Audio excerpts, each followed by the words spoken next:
Welcome to the podcast of the Consortium for History of Science, Technology, and Medicine. Hi, everyone. Welcome to everyone tuning in to this virtual session on trans and intersex health from past to future. It's a very important topic, I think, always, but especially now. I'm Xavier Nunn.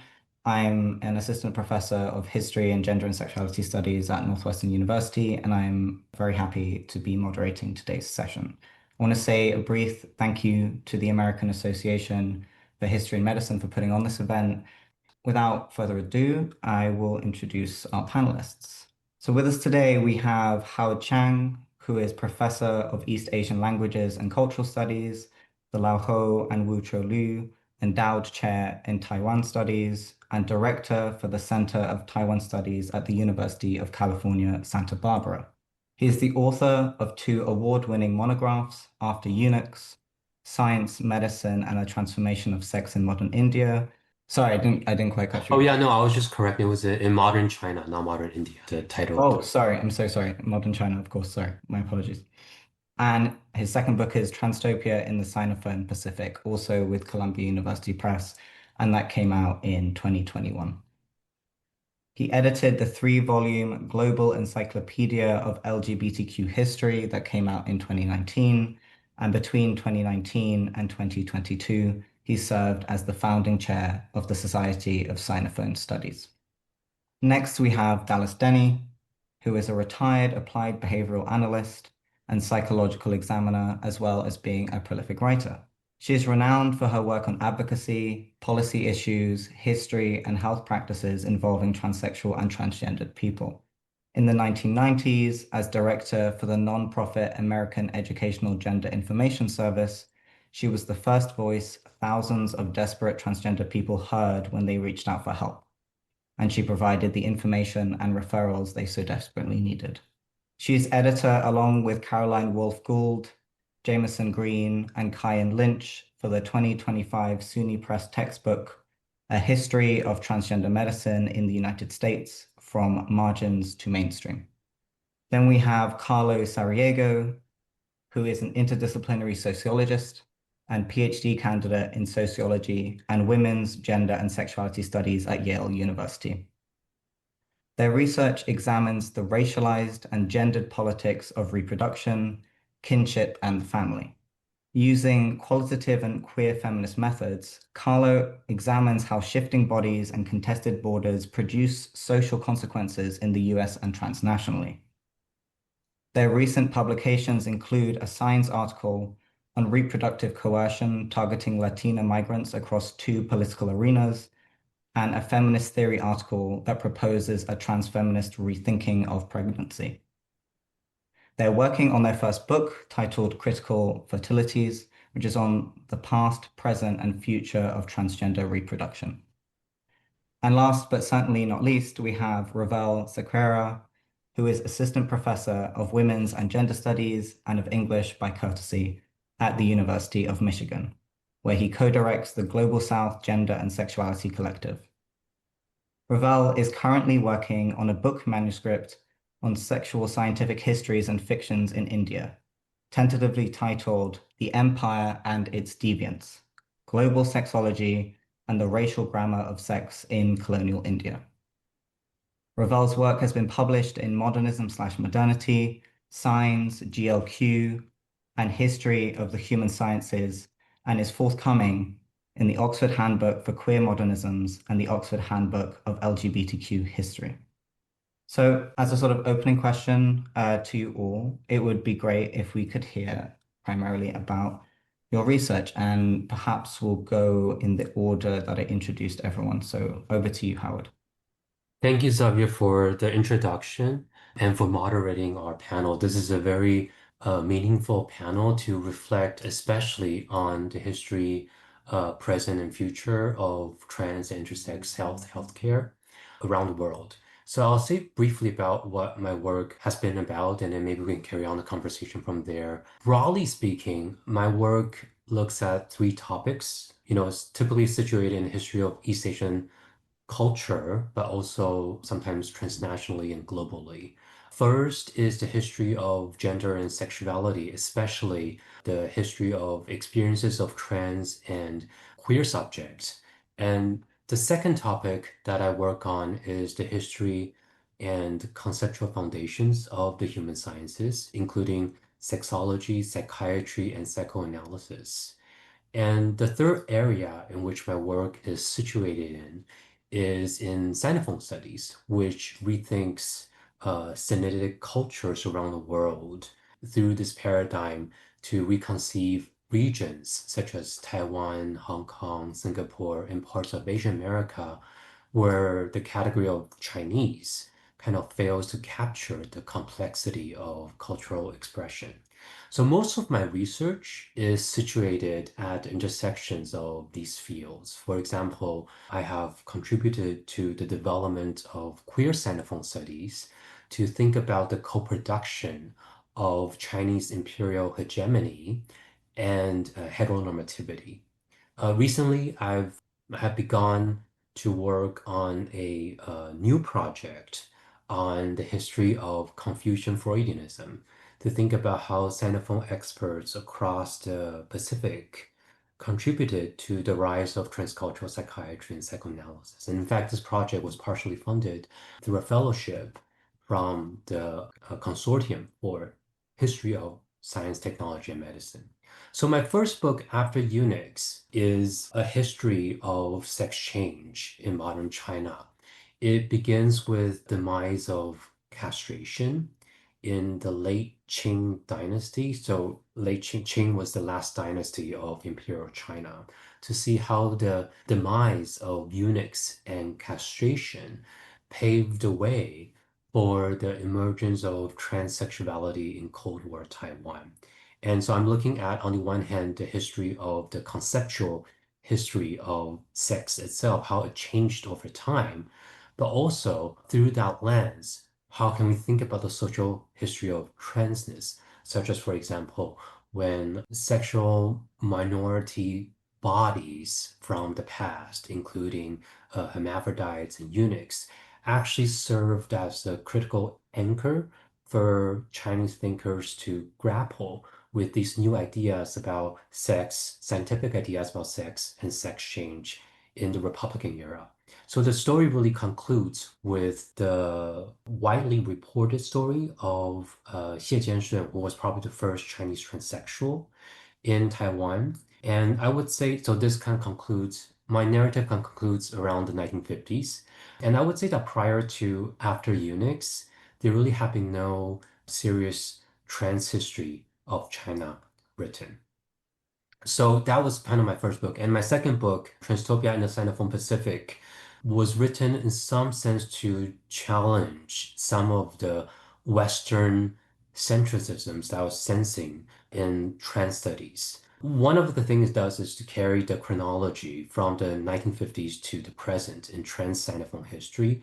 It also tries to engage more interdisciplinary with cultural studies and literature and film studies to make this history be appealing to a broader audience, including academics and general readers, but beyond the historical profession. So it's a book that tries to move several fields at once, including trans history, area studies, and post-colonial theory. And at the centerpiece of the book is this new concept of transtopia, which I've tried to develop to think about different scales and kinds of gender transgression that are not always recognizable through the Western notion of transgender, and how that might help us, equips us with a more powerful lens to think about the history of transness and gender diversity in the past.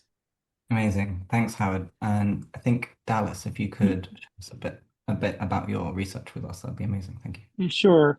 My work has centered not so much about my being trans as about the intersection of my being trans and being trans in general with, in particular, medical and psychological communities. I grew up in an area where information was practically non-existent and positive information was really difficult to find. I was rejected at the Vanderbilt University Gender Identity Center in the 1970s because I was considered Well, they told me I was not dysfunctional enough to be transsexual. And I immediately took myself to the medical library and read I spent months reading the psychological and medical literature, which agreed with them. Transsexuals were dysfunctional in every conceivable sense. And I didn't punch all those tickets. I had 2 college degrees. I was working as a child protective services worker. I was sexually interested in women. I had been married successfully for 6 years to a woman. And so, nope, they would not give me any treatment. And that really is what radicalized me and made me a political person. So when I finally found community, and it still took me some years after that, I was immediately drafted into a leadership position when I was just looking for support that I needed to complete my transition. After Vanderbilt, I forged a prescription for estrogen and at age 29 put myself on estrogen, which absolutely changed my life. It was illegal and I didn't want to have to do that, but I really had no other choice. So when I finally found community and I transitioned, I got a professional job right away. But I never had thought beyond simply myself. But I realized that as desperate, well, as I was smart, I was well educated, and I had no luck finding help. There had to be thousands and thousands of other people like myself, and I could not walk away from that. So I became an activist. And most of my work has centered around the very binary model of sex and gender that was held by not only professional communities, but by trans people themselves. We were rigidly divided into categories of transsexualism and cross-dressing, and sort of never the twain should meet. And I worked hard to break down those boundaries in issues of a magazine, a journal I edited called Chrysalis, and in other ways. And I've also been heavily involved in the preservation of the then scattered and hard to find history of transgender people in the United States and other places. Amazing. Thanks so much for sharing that, Dallas. Sure. Yeah, I think Carlo is next.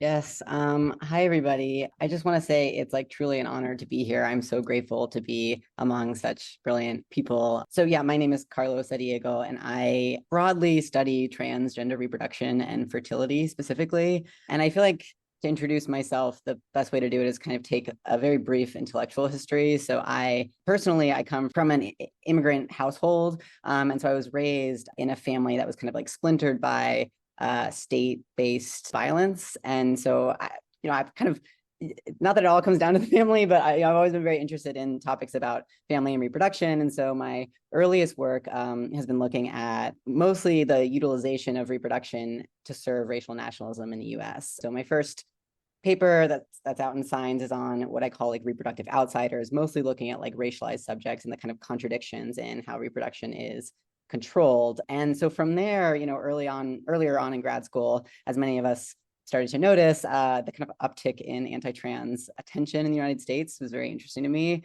And I started just kind of track the ways that reproduction and fertility and the kind of, concept of the future and the child was being utilized in this wave of anti-trans legislation.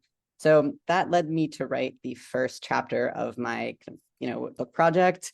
And I analyzed different legislative actions in the US, searching for patterns of how fertility is being utilized as a way to kind of block trans kids from accessing reproductive care. And so the conclusion that I got from that first moment of research was really depressing. I felt really depressed reading all of these kind of so-called expert testimonies talking about the kind of dismal futures that await trans kids.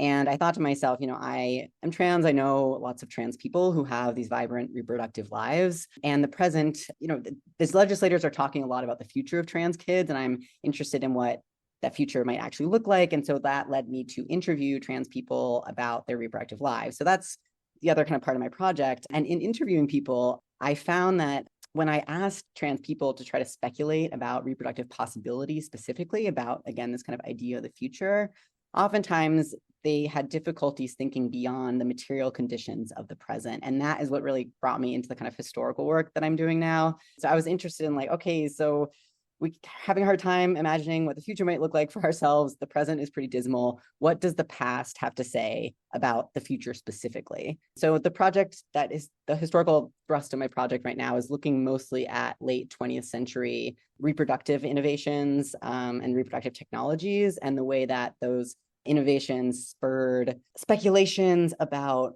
sexed and gendered aberrant bodies, including, for example, I really focus on the kind of explosion of reproductive speculation right after the invention of IVF in the late 70s, 80s. An example being, there's a lot of speculation around, if we can put an embryo in a woman's uterus, where else can we put an embryo? Perhaps in like a man's abdomen. And it's a huge explosion of kind of speculation around that. And so I started to notice particular patterns too. One in which is out in my feminist theory article now, that is about the way that trans men and trans women are treated very differently around reproduction, using kind of like a brass tacks feminist analysis.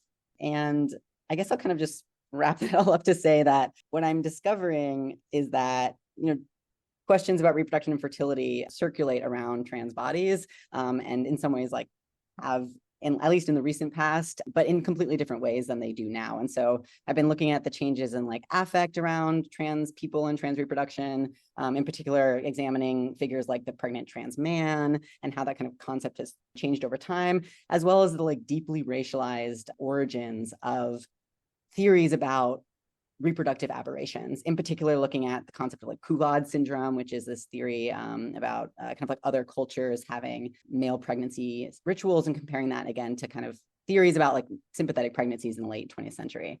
All right, before I go on too much, I guess I'll stop myself there. But yeah, again, really happy to be here. Wonderful. Thanks so much, Carlo. And Ravel. Hi, everyone. I'm Rovel. I just wanted to start by thanking the organizers for the opportunity to be here on this wonderful panel and to speak with all of you. So broadly, I work on the history of sexuality and the sexual sciences in colonial India.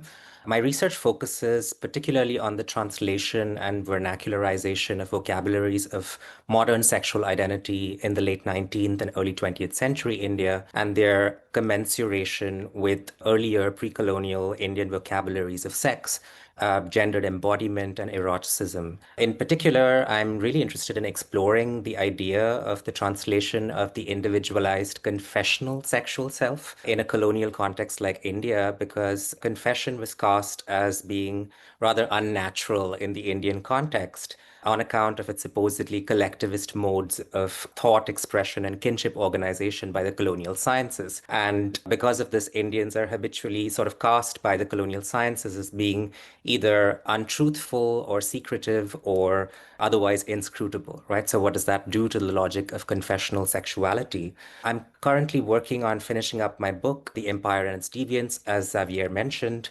And this book is looking at how sexuality was vernacularized through the global circulation and translation of the scientific methods and literary forms underpinning this confessional self, like the case history, the questionnaire, the autobiography, and the novel. But in India, as I mentioned, because these individualizing forms are seen as lacking or inadequate or absent, they are not translated seamlessly, but in being vernacularized, they produce a modern grammar of sexuality that is not just rooted in this liberal idea of individual autonomy, but also in revitalized languages of racial, religious, and caste identity. So as part of this work, I'm actually interested in a broad range of so-called categories of deviance, including the homosexual and the pederast, the prostitute and the child wife, and of course, for the purpose of the panel here today, in the category of the so-called hijra and the hermaphrodite, right? Which contemporary discourse often translates or glosses as being under the umbrella of transgender and intersex, respectively.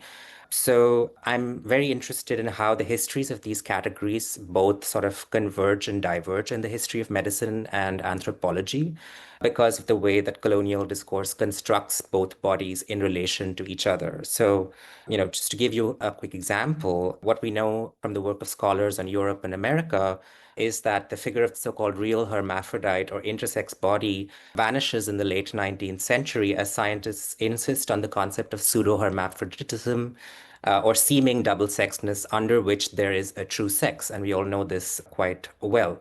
But in the process, it's not that this body of double sexedness completely disappears, but it's projected onto deviant colonized bodies like hijras in India, who incorporate both the category of the real or born this way sort of eunuch versus the artificial or the made eunuch, right? So this category is holding both in tension.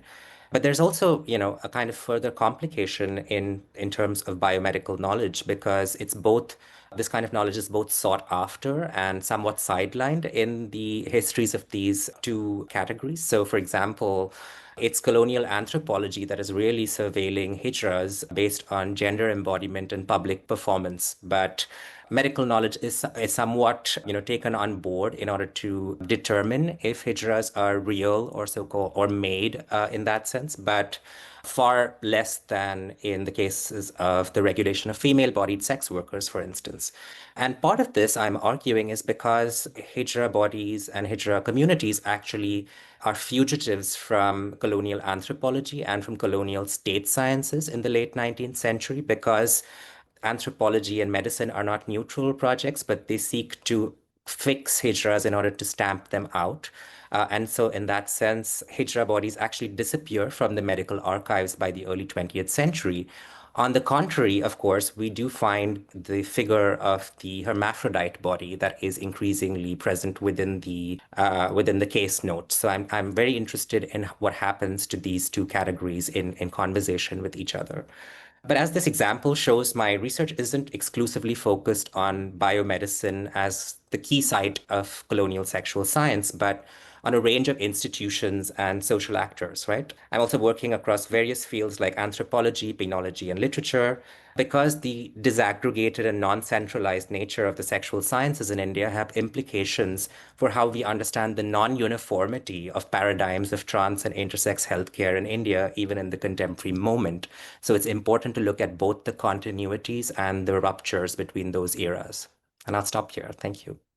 Wonderful. Thank you so much. I think we heard sort of alongside this gloss on each of your work, a sense of the disciplinary divergences that then also coalesced around some of the questions that we're all attending to here. And so it might be, and we're speaking sort of at an audience that primarily focuses on medical history. So it would be perhaps useful to pause a moment and hear about sort of not only the trajectories that have taken you to this work. So I think especially when we heard from Dallas and Carlo, we have a sense of sort of maybe the personal reasons that bring us to this work. But if anyone wants to speak a little bit to sort of like your approach to doing this work and also the kinds of audiences that you're engaging. Some of us are more firmly sort of situated in the academy. Some of us are more speaking to a wider audience and sort of teasing out where those audiences lie. Well, I felt I had sort of a foot in both worlds, being trans and also being a practitioner.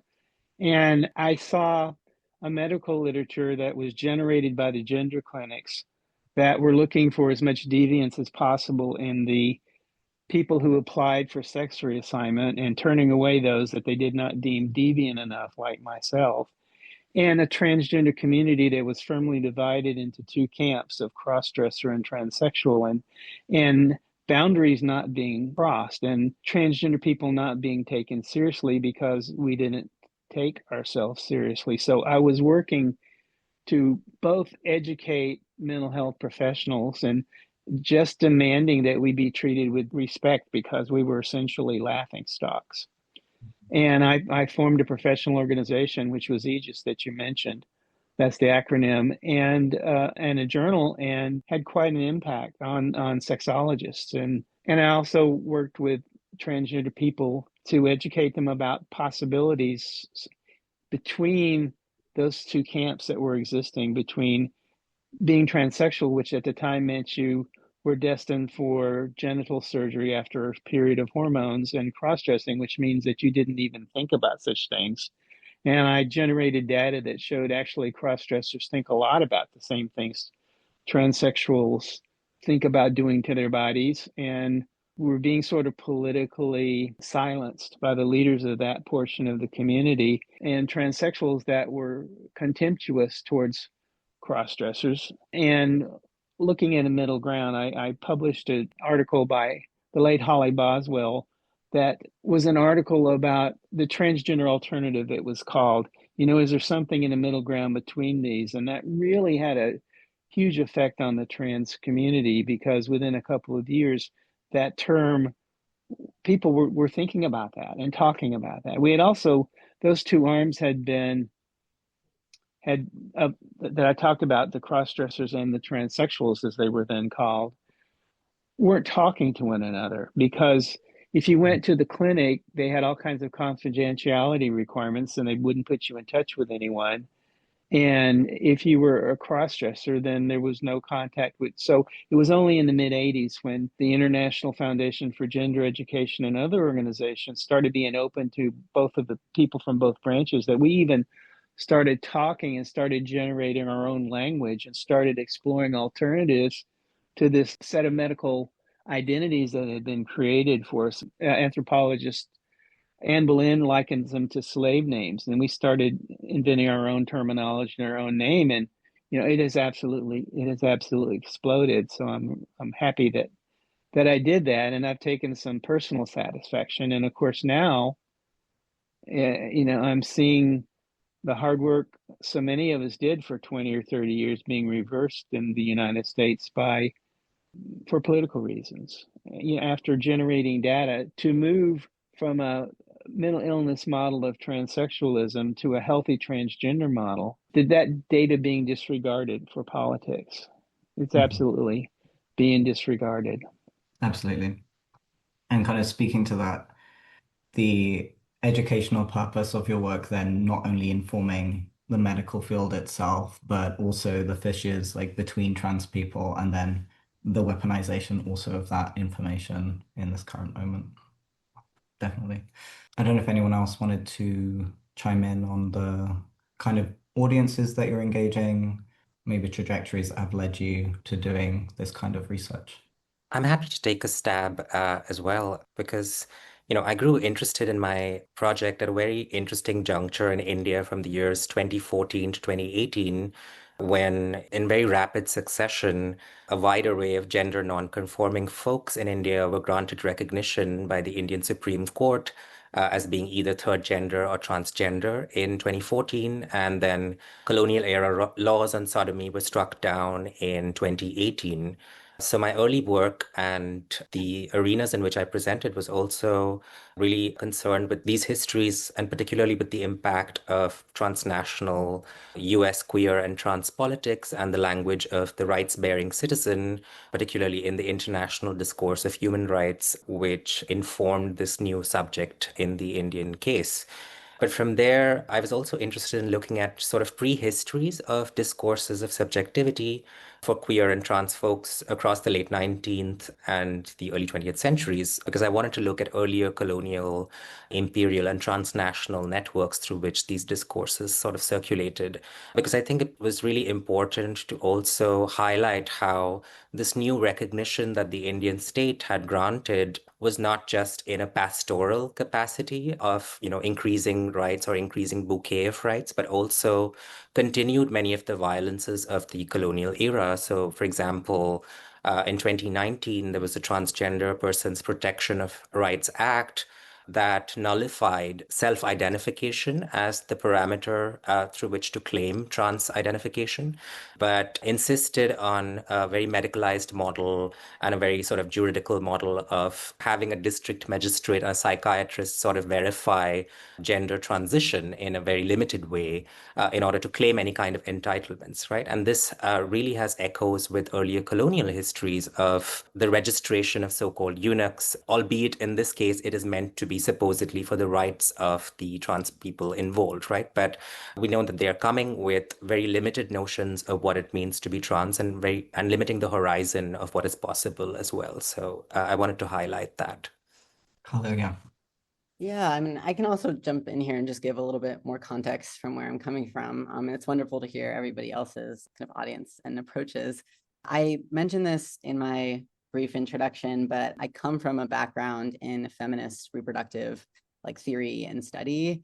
And so, early on in my kind of intellectual trajectory, I began to get the kind of the inkling or the sense that the tethering of the political status of the gender of women to a certain kind of reproductive role that's grounded in the body, while essential to understanding the kind of political status of women, leaves a crack to weaken, I think, a political argument around who is expected to perform certain kinds of reproductive labor and what the consequences are for trans people of that crack. So I tend to kind of call this the cisgender standpoint in like feminist theorizing. That again, like I see the political necessity for, but also want to bring in a critique of, in particular, in regards to the way that fertility has become like a political dog whistle contemporarily. So if foundational feminist critiques of reproductive labor illuminate the political exploitation of motherhood, I think they've often left fertility itself slightly uninterrogated. And so when we bring in the context of trans people, in particular, I mentioned before, but this kind of theorizing I've done on trans feminist pregnancy, I asked the question of like, what would it actually look like to theorize reproduction fundamentally as not starting as cisgender, but as the kind of changing in sex of your body being part of what it means to reproduce. So instead of kind of putting a cultural gloss on top of trans people when it comes to reproduction, actually looking at what the kind of sexual change in the body, but a transsexualized version of reproduction, what the consequences of those are politically and socially. Oh, and the last thing that I wanted to say is that the reason why I'm doing that is not to criticize feminists. Again, I'm using feminists so broadly here, but I'm doing it because I want to build solidarity between trans women, trans men, and cis women. Like that is really important to me as a person. It's really important to me intellectually. And I think that there's a lot of, sorry for the metaphor, fertile ground to do that. And I think trying to kind of uproot this idea that fertility and reproduction is tied to cis women's bodies only. Absolutely. And I think that's like, at least to my reading, like definitely one of the theoretical sort of paths that the field is really taking right now. I'm thinking of like the 2024 collection, Feminism Against Cisness, and this kind of like rejoining of feminist theory with trans, and a lot of trans work and history starting to sort of not try and exceptionalize the trans figure, but rather sort of interrogate cisness itself, and your work doing this very much with fertility and not sort of just assuming a static nature. And you called it cisgender standpoint, right? I think that's really exciting. Howard, I don't know if you wanted to jump in on this question at all. Yeah, sure. I'm happy to share a little bit of the context of how I came to this topic and kind of audience that I normally speak to. And by the way, it's really exciting, I think, to hear everyone's different story about how you guys come to this topic, this project, the projects you guys are working on.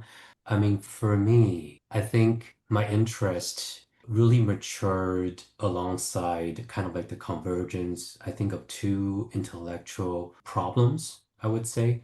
One is that, when I was in grad school, in the China field, there has always been a lot of interest in eunuchs, but it was difficult. So eunuchs are these kind of castrated male servants of the imperial court and some to the royal family as well, and they're castrated, right? So I was kind of surprised that even though there's a lot of scholarly writing on the topic, and the obsession goes basically along the lines of why they were so involved in certain historical periods of Chinese history, such as the Eastern Han, the Tang, and the Ming dynasties are very notorious for how they intruded in state affairs. But no one was really talking about the practice of castration itself, which is it's kind of circling back to the theme of today's panel, that you would think it's a practice that would be performed by, for example, a surgeon, but it wasn't the case. So that was one question mark for me where I started off. It's like, how do we position that within Chinese history initially? But then this leads to my second intellectual problem. And this really grew out organically from an empirical finding when I came across the example of Xie Jianshun, which I mentioned earlier, who was an intersex soldier who underwent a series of sex change surgeries and was billed as the first Chinese transsexual and even the Chinese Christine. So all over the news in the early 1950s in Taiwan, the news reporters were calling Xie Zhenshun the Chinese Christine. So obviously, this was the an allusion to the American Christine Jorgensen. So, I was already kind of connecting the dots on a transnational, transpacific fashion. And also when I was doing graduate work, Joanne Meyerowitz' book, How Sex Changed, was actually just came out and was a monumental piece of scholarship to pioneer the field of transsexual history. So that had made because that book was centered on the Christine Jorgensen story, and that made an impact on me. So I began to think about how it would be possible to connect these two intellectual problems, to, in some ways, ask sinologists to be more concerned with the debates that were going on in queer studies and trans studies, but also, on the other hand, to turn to the emerging field of trans studies. And I would say this really developed and matured around the 1990s, both as a cohesive platform for political activism, but also global intellectual movement around trans studies. And to ask trans studies to also pay attention to some of the non-Western historical exemplars. In Chinese history, we don't really have a lot of scholarship or models for thinking about queer and trans history, let alone queer and trans ancestors. So this was kind of like a two-way approach that brought me together to the project. Great. And that's, I think, a really good kind of segue into the next question, which is more of a kind of classic historical one. And we've already heard kind of touching on this. I'm thinking of Raval talking about prehistories. And the question is, from your work, what kind of past ways of practicing intersex or trans health or healthcare, how do these past practices relate to more contemporary notions about what intersex and trans healthcare is? Do these practices look different or alien or untranslatable? So this temporal sort of aspect, or is there a sort of a natural progression and teleology into the present in the kind of works that you are all doing? I can throw one kind of example out there to begin to answer this question. So one of the pathways in trans healthcare, specifically around reproduction and fertility, came to me from the historical subject of this woman named Dawn Pepita Hall, who was an author and a very public trans woman in the 60s and 70s, who she was a fiction writer, and she was a little bit of a woman about town. She really kind of liked, I think, to give interviews and be in the media, and so she was kind of this figure of late 20th century being trans woman. And one of the stories that was written a lot about her was about how she, in being interviewed about being trans, she married her story is actually way more complicated than you all need to know. Basically, she was being interviewed about being trans, and she had just gotten married recently, and she was basically like, well, I'm pregnant now. She just said that to reporters. And she, in the archive, I'm reading, all the different reportings of her, some things coming from her memoir, something coming from different media analysis, and there are pictures of her, with a pregnant belly, and reports of her neighbors being like, yeah, we saw her, she's out there with her pregnant belly, she's walking around in her flip-flops. And what is so fascinating to me about the case of Dawn Pepita Hall is not whether she actually was pregnant or wasn't. I will just, spoiler alert, she does kind of eventually, quote unquote, give birth to a baby, and then a baby does arrive into her life. And there's a lot of complicated ways that happens through different racial dynamics, but she, acquires a baby. And, in terms of a pathway of trans fertility and reproduction, something that was fascinating to me about this case is that she basically, speculates her own pregnancy into existence. She is like, I can get pregnant, and so I will get pregnant because I am pregnant, and so I'm pregnant now, and I'm having a baby. And one of the things that I'm fascinated about is this concept of what I've been calling the reproductive glass ceiling around trans women specifically. And in the late 20th century, looking at kind of emergent trans health around, IVF, which is the time period that I'm looking at, there is tons of articles being like, trans women are the new women, and they're amazing, and they're exactly like women, except they can't get pregnant. And I think we see that narrative carried up until the political landscape that we're in right now, which is that trans women are often foiled by this idea that they can't physically get pregnant. And so one of the practices of trans care and fertility and reproduction that I'm interested in is this kind of flexibility around what reproduction means and what the kind of social practices might look like for somebody. So I also draw on Mika Cardenas, who is, a trans poet and activist and scholar who wrote pregnancy poems, which are about her own experience of going off testosterone as a way to generate sperm, so she can, reproduce with her partner, if do kind of biological reproduction. And she describes it as a kind of pregnancy. She describes the ways that her body changes going off testosterone as a kind of pregnancy. And so, comparing kind of Mika Cardenas's poems contemporarily with experiences of Don Pepita Hall, I'm seeing a through line of the ways that pregnancy can be kind of, destabilized from a very narrow biological framework and brought more into the kind of cultural framework that it already exists in for cis women as well. So yeah, that's just one kind of example where I see like this through line of kind of like reproductive performance that, both trans women and cis women are doing, and trans men, as being kind of like a through line throughout history. Wow, I love that initial example you gave of, was it Pepita Hall you said? It's an amazing story. She outraged Charleston society. In the early 90s, having finally found, my tribe and finally finding the literature I've been looking for, I became aware of how differently gender divergence was looked at in various tribal cultures and social groups around the world, and how different many of them were from the Western conception of transgender, which was, we weren't even calling ourselves transgender at that point. In fact, I wrote a book chapter about it. But, a lot of the things that happen in the US don't translate well into other cultures. A good example is the Hijra, or, similar groups. The World Professional Association for Transgender Health, which was largely, despite being international, very Western focus, has been trying to grapple with that. How do you come up with standards of care for medical procedures in such varying conceptual ideas of gender variance?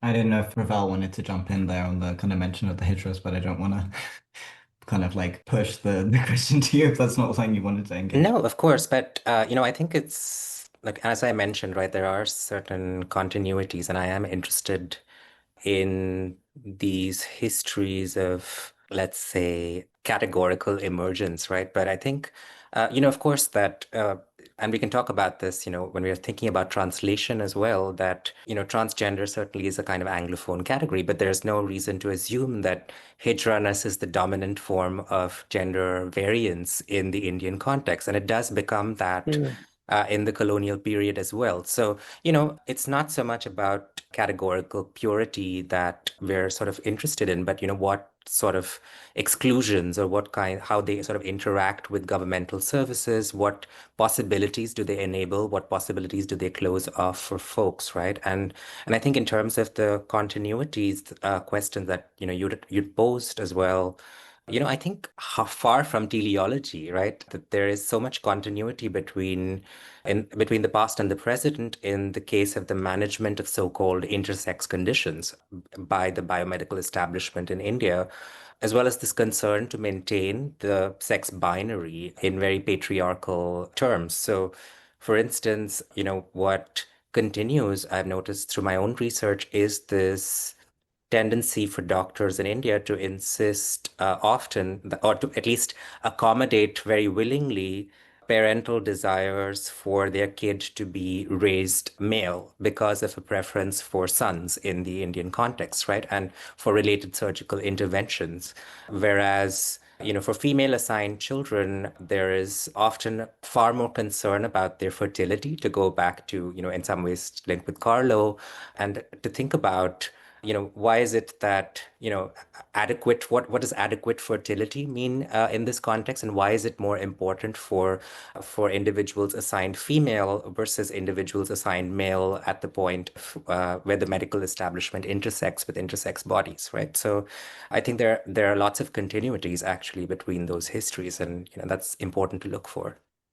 If it's possible, I just wanted to add one thing too that just bolsters what you're saying, Ravel, which is I forgot to add the detail here that this person who was talking about Don Pepita Hall, I think went on a talk show once to talk about her experience with pregnancy. And after she was on the talk show, she received a flood of letters from cis women begging her to help them with their own fertility because they were oftentimes married and their husbands didn't know that they were infertile, and they were seeking help and basically like, solidarity, kind of, this kind of feminist network of trying to, basically, yeah, sharing knowledge about what it means to like kind of fix one's reproductive condition. So I think, yeah, I just wanted to add to that because I think it is a perfect kind of comparison. This is fascinating. I hadn't thought about this, but actually there's a group of anatomically variant women. So if you guys are interested, recently Matthew Summer published a transgender history of late imperial China, and so the Stone Maidens is actually a very important example. And these women were allegedly, they could not reproduce. But for me, what's really fascinating about this conversation is, of course, that I'll come back to the question of whether snow maidens are trans. But what strikes me is that even within imperial Chinese households, because of the polygynous structure, there is actually a way for resolving that problem. For example, if the primary wife could not is infertile, they can shift the burden of reproduction to the concubines. And so interesting enough, in Chinese how it generates, enables a space for these queer or trans women to exist and to actually carry on. But the question, of course, is doesn't really apply to the counterparts of these anatomical variants. And I mentioned the Stone Maidens because, of course, Matthew Summer is reading Snow Maidens through the lens of transgender.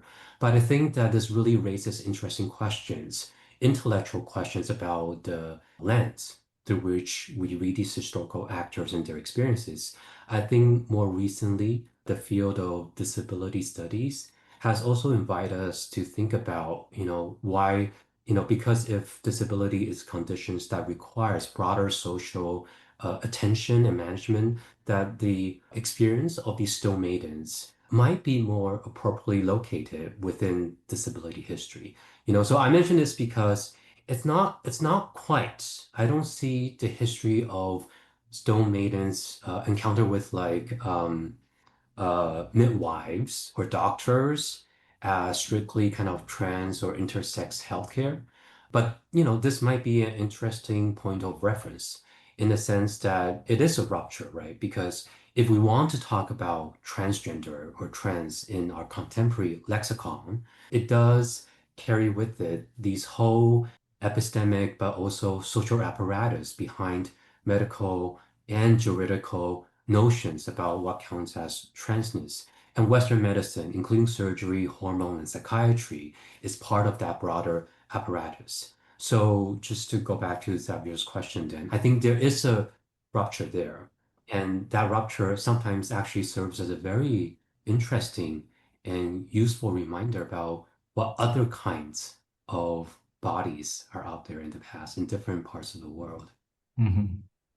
When you were just talking about the Stone Maidens and this conversation we're having, it made me think of the Balkan sworn virgins.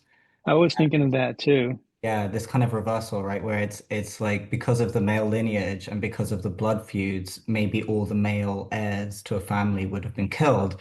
And so someone assigned female at birth would kind of shift into that role. But one of the conditions of this was that in becoming a man, the sworn virgin would be able to do things like smoke, right? So now smoking is this like gendered sexed property, but was strictly forbidden from reproducing, right? This is the sworn virgin like element. So there's also this like this other side to the reproductive question. And I think Howard, what you're teasing out really well there is this, yeah, like how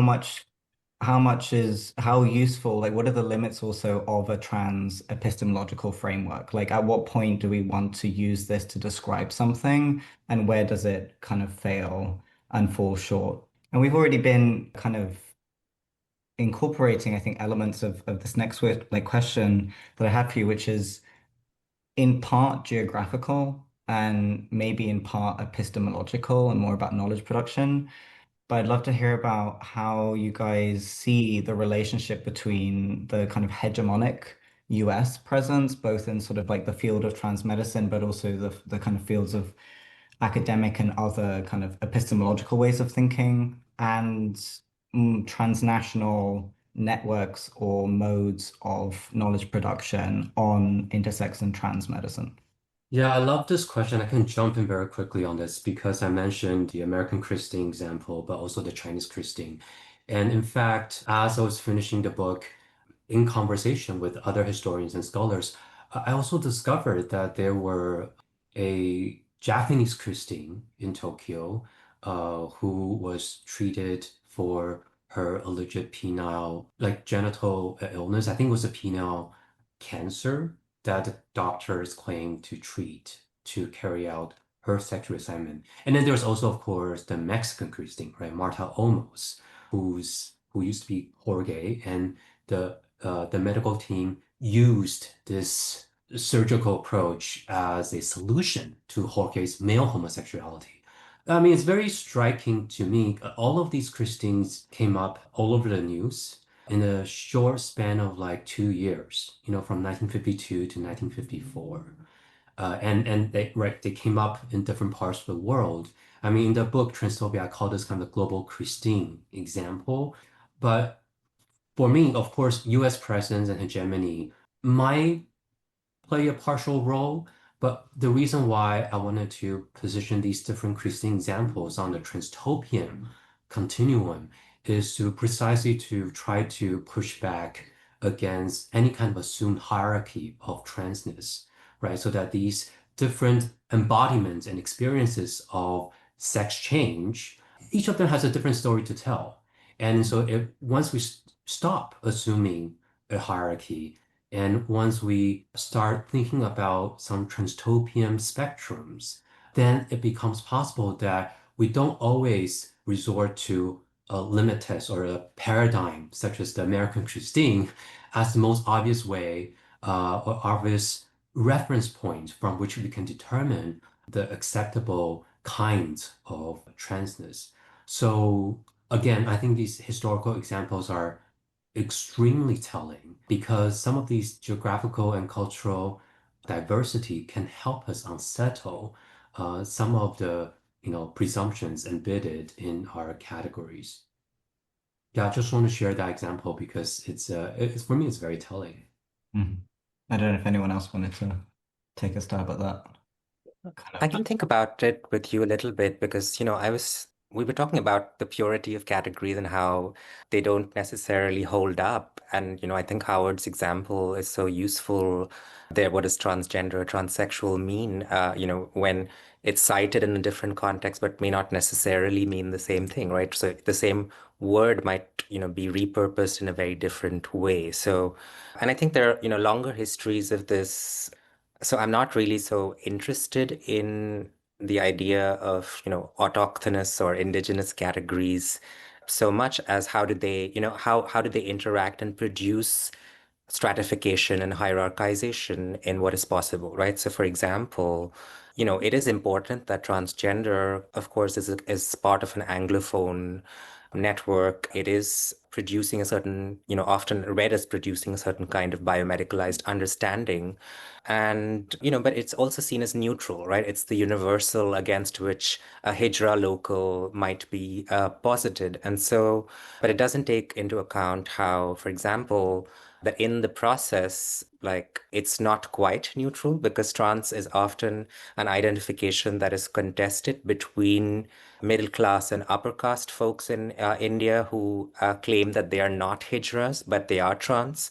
But because they don't want to be linked with what they think or what they want to frame now as a backward sort of culturalized form or improper form of gendered embodiment, and often is not really about gender at all, according to them. And it's just about being a caste-based profession, right? So there are certainly ways in which, the use of hegemonic categories and the naturalization of those categories can obscure histories of ongoing struggle and contestation, right? Because hijras are also seeking to increasingly take on or self-identify as transgender, not just to claim governmental entitlements, but also as a form of legibility, right? So, and these things, so for them, for many activists, it can be a form of social mobility as well, right? So it's important to note that these categories don't enter in a vacuum, right? It's not like a kind of tabula rasa and you're just adopting this model, but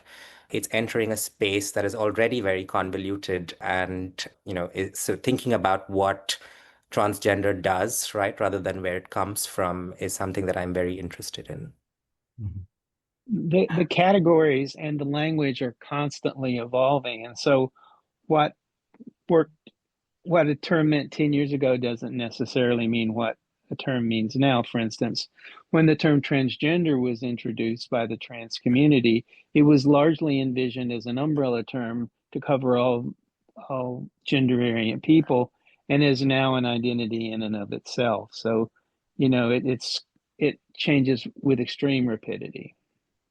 And I think the conflict or the intersection of all these identities is going to probably accelerate that in a world culture.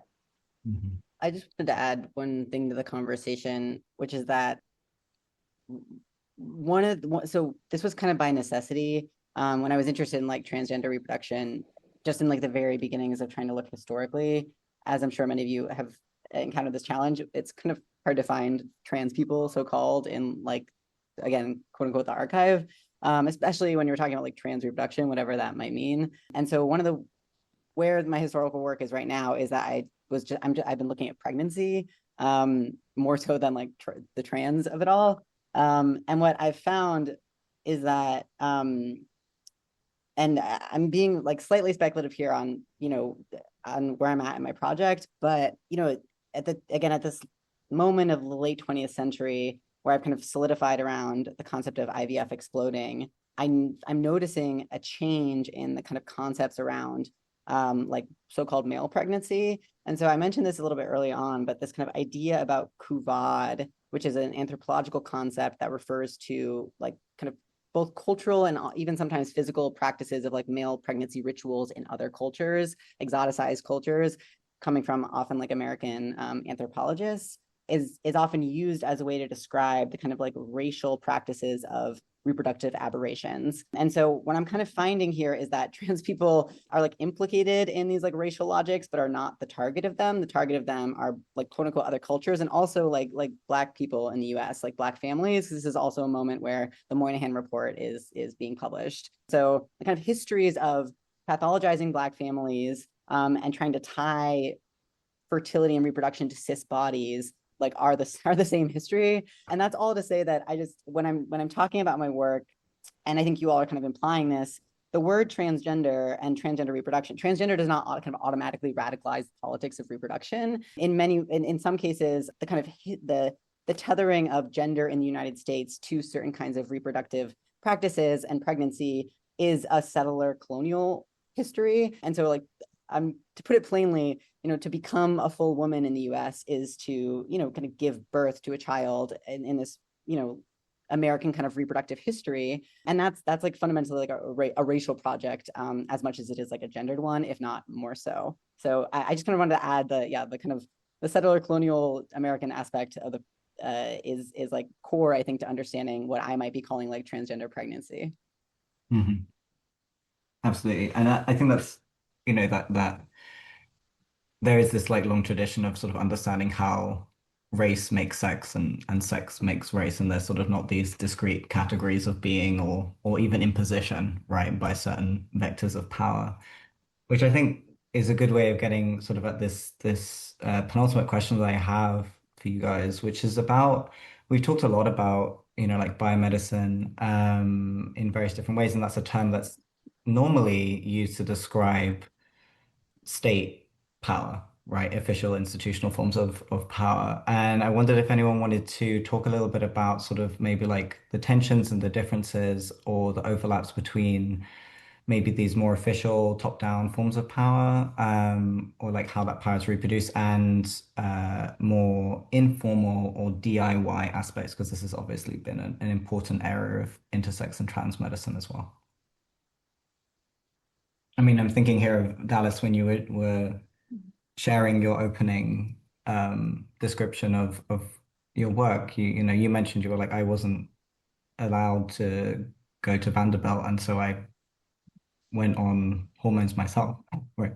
Yeah. Anne Boleyn, who I mentioned, an anthropologist, once wrote a paper about transsexualism, which was rejected And she happened to get a copy of the rejection letter, and the reviewer had written, obviously a transsexual, meaning of what importance could this biased person, what important thing about transsexualism could this obvious transsexual say and is cisgender? That kind of bias kept transgender people from openly transgender people from participating in the medical and psychological literature until the 1990s. My 1994 book, Gender Dysphoria Guide to Research, which is a huge bibliography, was arguably the first book-length contribution to the literature in modern times. Michael Dillon did write a book called Self, which he kind of bleakly talked about his. And I just found out he wrote another autobiography, which I've not yet read. But we were not part of the conversation. We were not allowed to be part of the conversation. That was one of the things I was pushing against what was then called the Harry Benjamin Gender Dysphoria International Gender Dysphoria Association, and became World Professional Association for Transgender Health. To do, in fact, I had to fight a battle to get a membership because I was a quote unquote consumer in the eyes of the executive director. I don't know if I'm answering the question or not. No, thank you. I mean, that really just it highlights the fact that there is a sort of a process by which DIY and official forms of transition are sort of forced apart, right? That's an intentional move by the establishment of these official forms. I mean, when you were talking, it was making me think about like the situation in the United Kingdom, where I'm from, and the NHS, and how sometimes seeking care through a gender identity clinic, a GIC, can be rejected or precluded if someone decides that they are going to go DIY primarily. And given the nature of the wait times, sometimes these are over a decade, this is the only method by which someone can access care. But then by choosing to take that path, that denies someone this alternative sort of official pathway, right? It's so disempowering when someone decides the course of your life for you based upon criteria that are based upon little or no data. And that's why I'm so disappointed now, because we do have data, and then we have garbage like the Cass report, which was produced in the UK recently, that just disregards all the data and sort of makes up its own conclusions based upon largely subjective things. It's not, the conclusions aren't based upon the data. And of course, that's now being cited in the United States. So that tension is largely gone away, but now it's in professional communities. We're fully integrated in universities and things like that. But boy, it sure didn't used to be the case. Mm-hmm.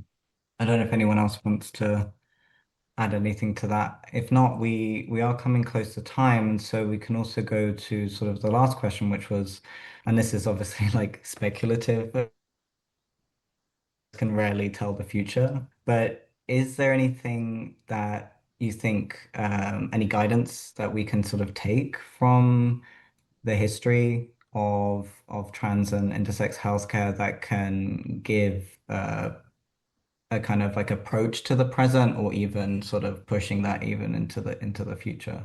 I'm thinking, Carlo, you were kind of mentioning an inverse of this. You were saying like the people you're interviewing, there was like a speculation about the future, and you're like, okay, well, at least I can go back and look at the past instead, right? So maybe this is unanswerable, but something we can maybe reflect on together. I mean, I can just say a couple words about that, which I do think that is a symptom of like our material conditions in the present. I don't think it's necessarily I think that how do I want to say this?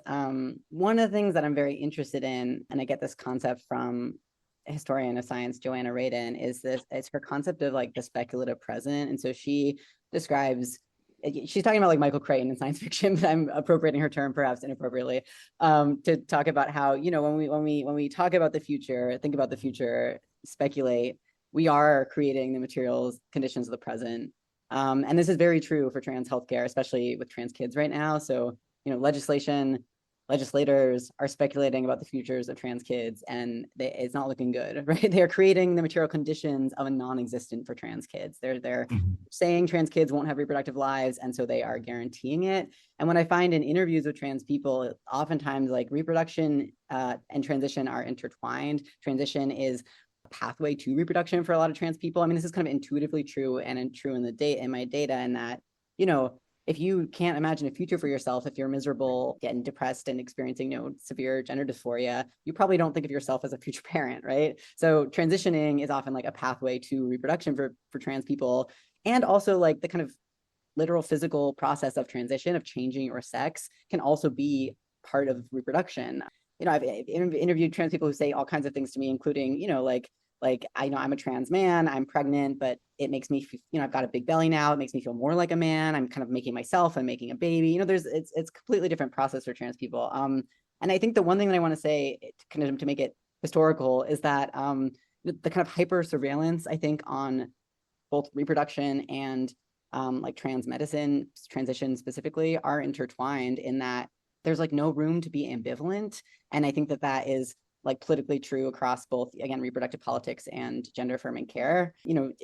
There's very little political room to be ambivalent about a pregnancy, about your own kind of future for reproduction. People have to, plan and save money, and the material conditions make it so difficult to kind of not know whether you want to transition or whether you want to, have a child in any regard. And so I really try to kind of push a reproductive politics of ambivalence, of not needing to know, being able to try, as something that I hope that we can bring into the future, kind of like a non-determined future as a political present. Yeah, I can chime in there a little bit because, this is very interesting to me because I don't think that history is often a very useful resource in terms of the future, just because, if you're thinking about healthcare, neither health nor care was really the concern of colonial histories, right? I mean, certainly not for the folks involved. But, and here, there is at least a rupture in terms of, as we were talking about, in form with the pastoral or post-colonial Indian state. But I think if thinking about these histories as also histories of resilience and survival for a lot of the communities involved, like Hijra communities, I think and recentering those histories from their perspective is also central, right? Because these are times of all-out assault on trans rights everywhere. So, in many ways, I'm interested in what Carlo was talking about the preservation of ambivalence, about the preservation of, and thinking about the use of constellations of categories and, providing as broad a field as possible for you to fabulate identity, if you will, right? To come up with a broader range of possibilities. Because I think,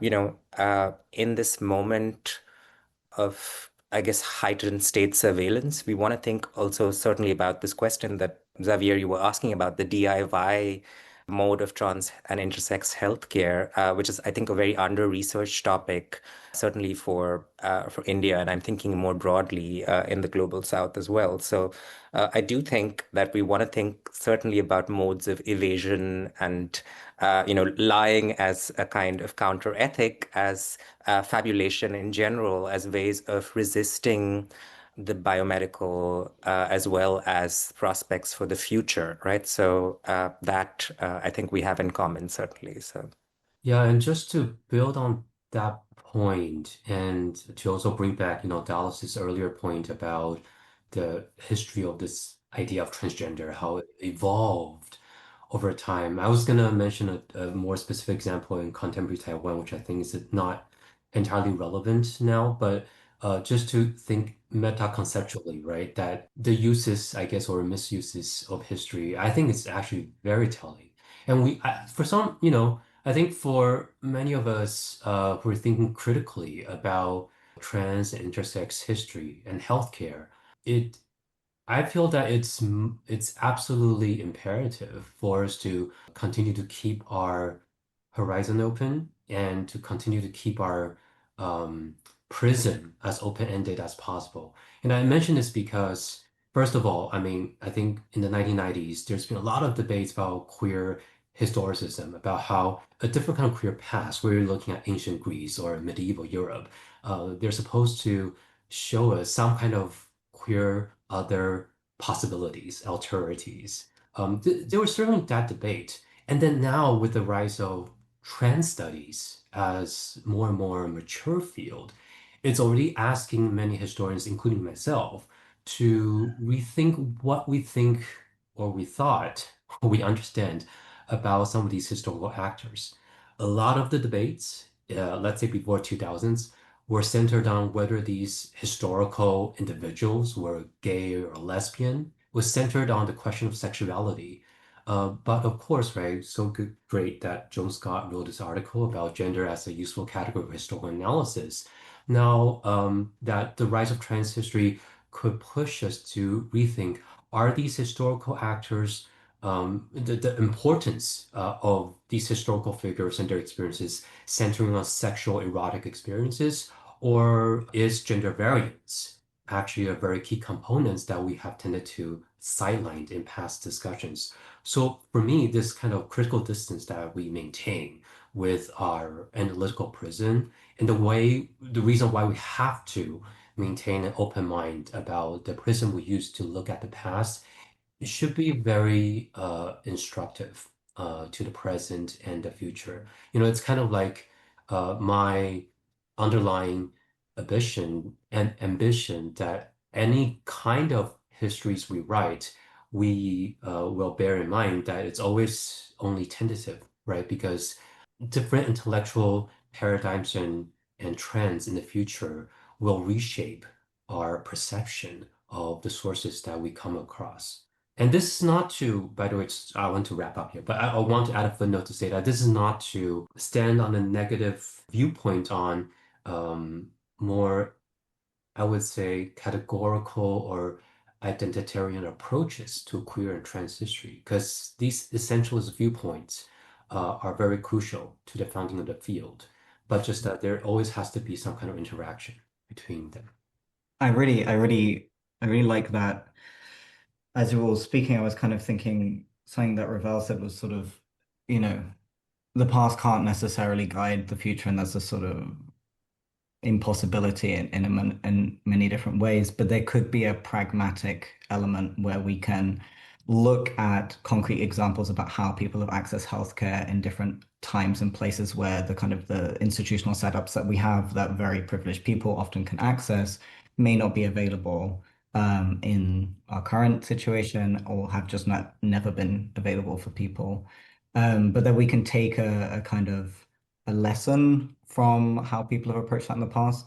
But then, Howard, you're getting us to think in this more meta way, which is less about concrete examples of how people have done things and how we could apply that, and more to do with the utility of a critical distance to the past that I think speaks to some of the things that we've been pulling out here, which is kind of like not having an allegiance to a purity of categories. So not having an allegiance to a purity of like how things have been done, or not a purity of what it means to be trans in the present. And that can maybe allow for this openness, or a word that came to my mind at least was like a mainly related to what you were saying, Howard, like a promiscuity to the future, a kind of like an open horizon that I think comes from the practice of doing history rather than the content of history itself, right?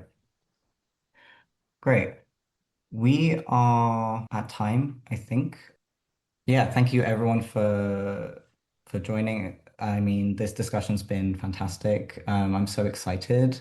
I've been like aware of a lot of the work that you guys have been doing, but sort of like what is in the ether, what is coming through, is just such generative and amazing work. So it's been a real pleasure being able to hear from you and be in conversation with you. So thank you so much.